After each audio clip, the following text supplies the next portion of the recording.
Campfire Story.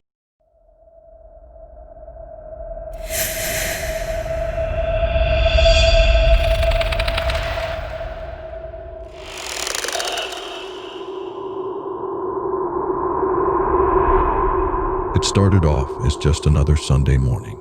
I was out on my morning jog, running beside the tree line of the woods that flanked our neighborhood.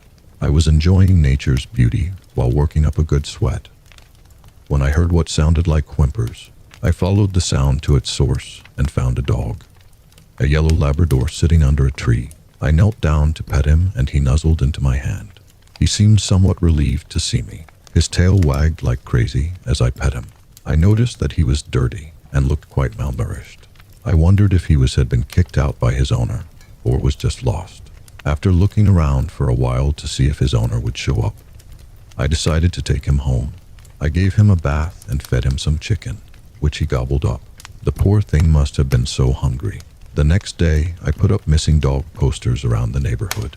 My own dog, Duke, had died just the previous year, and I could imagine what this dog's human must be going through right now. For as long as he was going to stay with me, I decided to call him Happy. Happy and would go for walks every day in the mornings and in the evenings. For our morning walks, we'd walk past the same woods where I had found him. But in the evening, we'd take a different route and would venture a bit further from our neighborhood. Our walks were fun.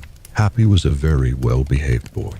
He would relieve himself only when and where I told him to, and would never pull on his leash, except when we walked past one particular house. It was the house a bit removed from all the others. Wherever we approached it, Happy would whimper and would act very agitated. At first I thought he wanted to go inside, but as we got closer to it, I noticed that he seemed scared of it. He would stare at it wide-eyed and would freeze in place. He didn't want to go inside, but he also didn't want to walk away from it. It made me think of a person who just cannot tear his gaze away from a horrible car crash. After he did this for the third time, I decided to change our route. Months went by and no one came to claim Happy. In spite of the posters I had put up, I decided I was going to keep him for good. We had formed a bond and I couldn't bear the thought of losing him now. He just seemed to love me. Every morning, he would wake me up with kisses, making my alarm clock redundant. In the evening, when I picked him up from doggy daycare, he would run to me with a look of pure joy on his face. How could I possibly let go of this creature who had brought such joy into my life? Then one very hectic evening, I needed to run some errands and decided to take Happy with me to get his walk out of the way. I had to walk past that same house that had vexed him so much. In my haste, I had forgotten all about his anxiety when he came near it. Happy, however, hadn't forgotten. As we came to pass it, he once again began to whimper and froze in place. He wouldn't take his eyes off of it. I tried to calm him down. I promised him bacon, but nothing worked. He seemed more unsettled by the house than he ever had been before.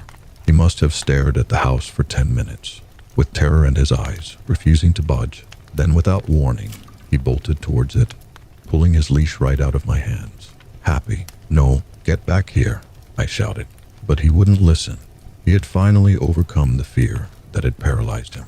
He ran around the corner and dashed into the backyard of the house. I ran after him, hoping like crazy that I could get him out before the owners saw us. I got in there to find Happy, frantically digging a hole in the backyard. I had never seen him do this before. He never dug holes in my yard, or even in the woods near our house. I tried to pull him away, but he was determined. He dug and dug, as if powered by an otherworldly force. I was considering lifting him up and carrying him, when I saw what Happy's digging had started to uncover. It was a piece of cloth. As Happy continued to remove the dirt, I noticed that it was in fact the sleeve of a shirt. In the next instant, a person's hand was exposed.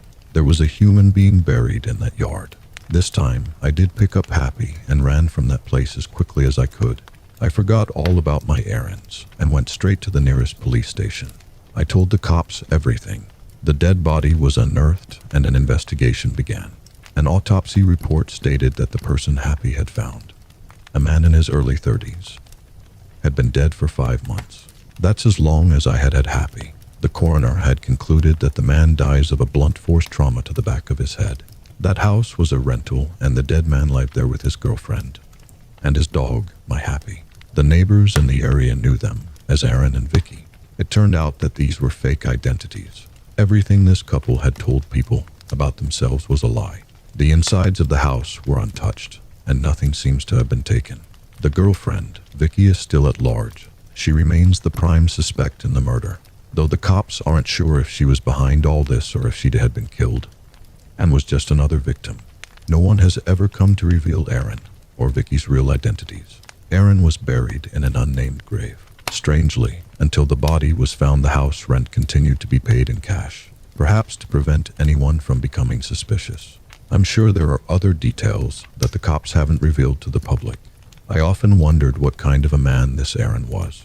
He may have done something shady in his life, but his dog seemed to care enough about him to battle his paralyzing fear and go dig up his body. I like to think that he was good, caring dog owner. As strange as this entire series of events was, I haven't even told you about the strangest occurrence. One morning, Happy was playing in my front yard and I was in the kitchen making breakfast. Suddenly, I saw him head to the fence on the far left side of the yard. He was happily wagging his tail at something.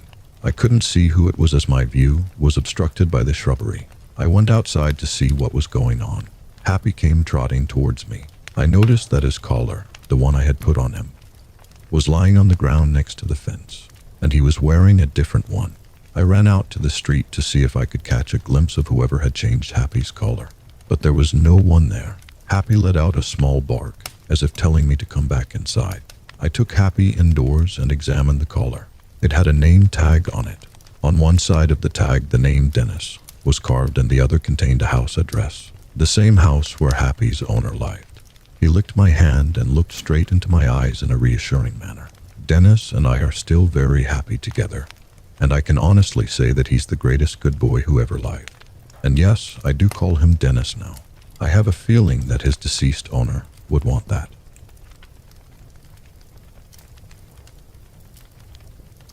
Subscribe or I will haunt your house. If you like this video, please do comment, like and subscribe for more. Thanks for hearing. See you in the next one.